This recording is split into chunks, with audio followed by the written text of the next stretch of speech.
Ayebusia for some TV in Yama, Obibia, Aquaba, na Ebusia, Canada, Compreko, Agyapong.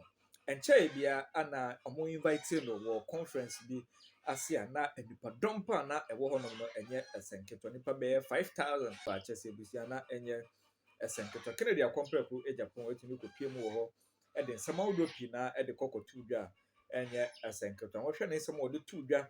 Efa eye oman Ghana ho enhyehye awodo a wo de ma oman Ghana ene embebu na wo oman yimu ya wo san bo eye emma wo oman mu abaso papa yi e wo modem ba wo nso eba ebusia na enye esenketo na utumu se amanfo eni agi papa yi na enye esenketo a chese na wo mo ebo de geneso a ebusia na enye esenketo ni sama odi tu dade ebusia emu ede papa utumu se openino onim kasa papa eye na wo botaye bi nso de ma wo man Ghana ebusia enye esenketa na pese mese wada agede yenko na yenko tie Kennedy akompreku Agyapong ne nsama wodo a wode etudwa ya na ebusia man Ghana Ghana fo na etwehia wo ho no mabodom to wonyim na omani agye ho papa yi na enye esenketa ye ba de mu bia no ye de beto aso. Good afternoon. Let me begin by thanking the organizers for bringing up together the conference, for giving my voice. I have cold and I couldn't say no to this program, so forgive me.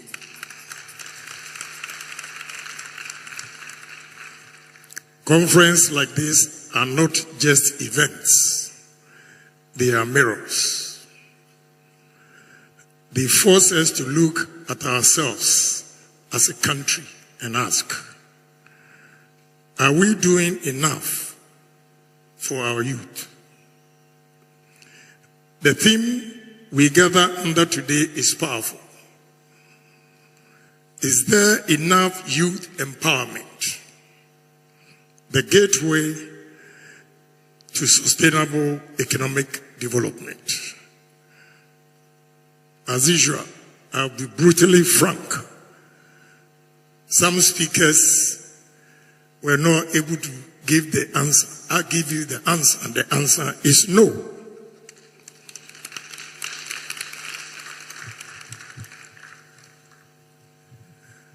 The answer is no because we've had brilliant youth in this country that are eager to do something for themselves. But our leaders and governments have not prioritized the youth empowerment. And even an example that is,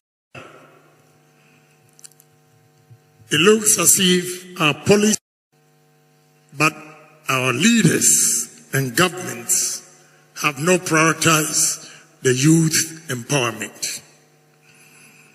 And even an example that is a gentleman who asked a question about cocoa powder. It looks as if our policies in this country favored only foreign investors. And we, the local entrepreneurs, go through hardships. And sometimes we are treated by the authorities as if we are their enemies. But the gentleman, I want you to go back to the Minister of Finance and ask him the law of the free zones. I have a factory at the free zones, so I know that at least 30% should be sold locally. So if you're going to buy something from the free zones and you've been able to establish that you're a citizen, why should you pay the duty? Go back and ask, so what is the essence of the 30% that they should sell locally?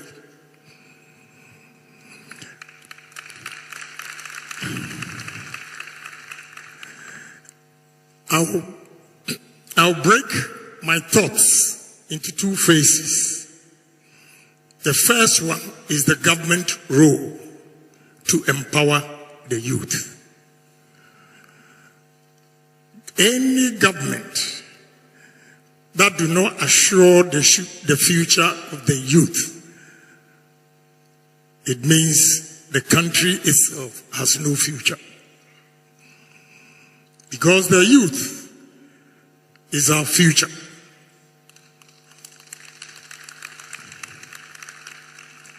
So what the government has to do, or any leader with a vision has to do, is to make sure you create an enabling environment for everyone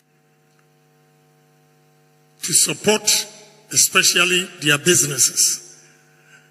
2, the exploring talents, but to give them support, the necessary support, to make sure that they realize their dreams. I have a different approach. The theory must end. We have to be pragmatic. We should start from our universities. They should amend their curriculum to include pragmatism. If enough is enough, where I was in Adisado College and I could recite from scene 1 or act 1 to the end of Macbeth, I only got to understand what I was reading in Adisado College when I only went to Fordham University, that I could actually understand Shakespeare. We need to stop that and make sure when we talk about national service, for instance, speakers, an engineer who has completed university and needed experience, when he goes to national service for appointment or recruitment, they gave him a receptionist. How do you expect an engineer to be a receptionist and expect him to deliver? This is what we are confronted with as a nation. At least engineers should be introduced to companies specialized in engineering field to enhance whatever they've learned and the practical experience that will enable them take their destiny into their own hands. This side of the world, and my country, Ghana, our policies do not encourage the youth to take their destiny into their own hands. A country where they believe only the old has the wisdom and the knowledge, I'm afraid we need to change.